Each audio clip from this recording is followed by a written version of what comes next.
something that you mentioned pretty early on in the podcast that kind of just popped up in my mind when you were talking is using the same strategy but around clear cuts or just the edges of cover. So you were saying in the same way that you go and find these creek crossings, you'll find trails that are exiting some kind of thicket. Can you kind of dive into that a little bit? Like how is that different from the creek crossing and just like I guess some examples of how you've done that before?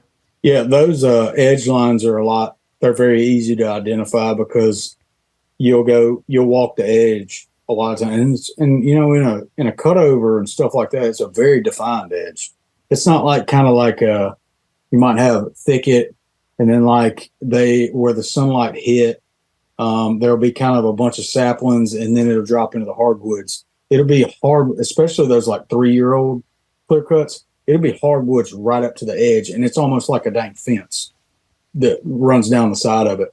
You can walk those, and what you'll notice is those areas where the cover kind of opens up a little bit, where the soil may not be as fertile or something. And there might be a little finger of sage grass that shoots into it, or less dense cover, and that's typically where I find those deer coming out of the cutover because a lot of times you're walking down the edge and it's just wicker basket of briars and sweet gums and whatever ash trees and all that, and you can't imagine like you'll see a doe trail coming out of there every now and then. But those bucks, they're kind of proud of their headset and they're not wanting to bump it if they can help it.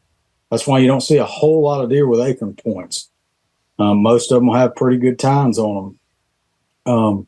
But yeah, when you're walking that edge, basically you're looking for kind of a more open or less dense.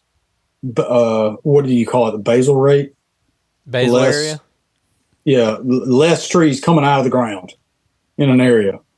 And when you find that, a lot of the times what's funny is you'll drop down the creek bottom and find a crossing in a good spot to cross.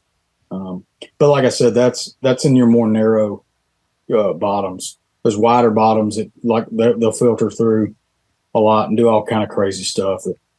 And you may find one thing that I really like is those when you've got a creek drain running up a hollow and you've got a bunch of finger ridges coming down. The ends of those small little secondary drains tend to be a good spot for those deer to come out. And I don't know why that is. I don't know if it's just easier path of travel coming out, dropping in that smaller drain, then coming out because they've got cover on both sides, or if it's just, path of least resistance. I don't know. But when I'm walking those creek drains and I'm in those edge lines, I'm really looking for a spot where it kind of opens up a little bit, less saplings and stuff, because that's where your bucks typically like to come out, especially if it's got some sage grass or cedar trees in it, because they've got some cover to where they can stay concealed but still see kind of down into that bottom.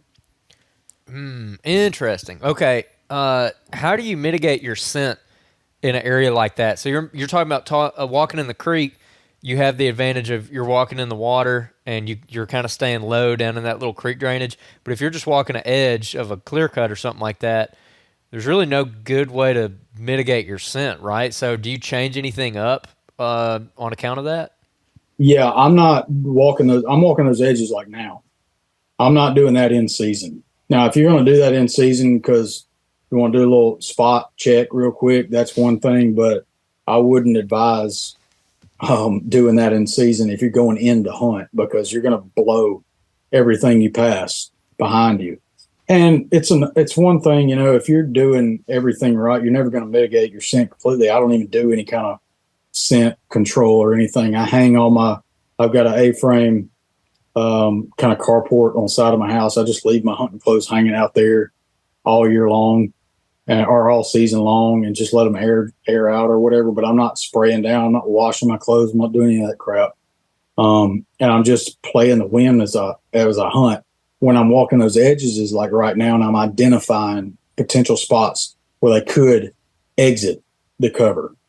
And then if I can relate that exit to a crossing or to food sources right there by it, that's another game that I can Then when I come in to hunt, use the creek or maybe close to the creek bank down and then shoot up to where I want to hunt. But yeah, I'm not in the in season. I mean, you're kind of shooting yourself in the foot to walk that edge and try and find a spot because you may bypass something that you didn't even recognize, on the way in. And then you hang up to hunt, and next thing you hear is, whoosh, and then you're not blown necessarily, but odds aren't great. Gotcha. Okay. Interesting. Yeah, that's a good point about the bucks coming out of those spots that aren't as dense cover. Because I wonder about that because you'll find those trails exiting out of that really, really thick stuff, and it's just like a little tunnel coming out of that. I'm Yeah. like, I don't think he could even fit through here unless he's like turning in some crazy way. How big a deer are you hunting, man? I'm hunting big deer, son. I'm trying to at least. Well, I mean, a lot of those trails are like the width of a doe's shoulders.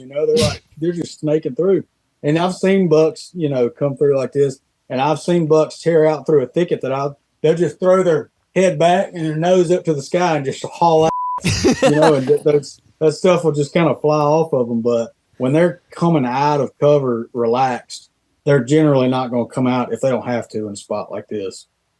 Yeah, you see a lot of that. I almost would call it like a feathered edge, where, I mean, that would be the term where it's not just like pines and saplings to the hardwoods. It's kind of goes from pines to grasses to the open hardwoods.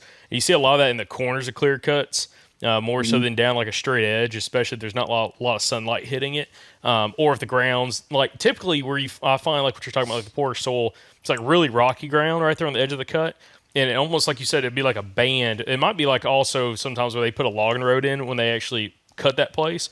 And it'll just have like just more grasses and not so much of the briars and the trees stacked up next to each other.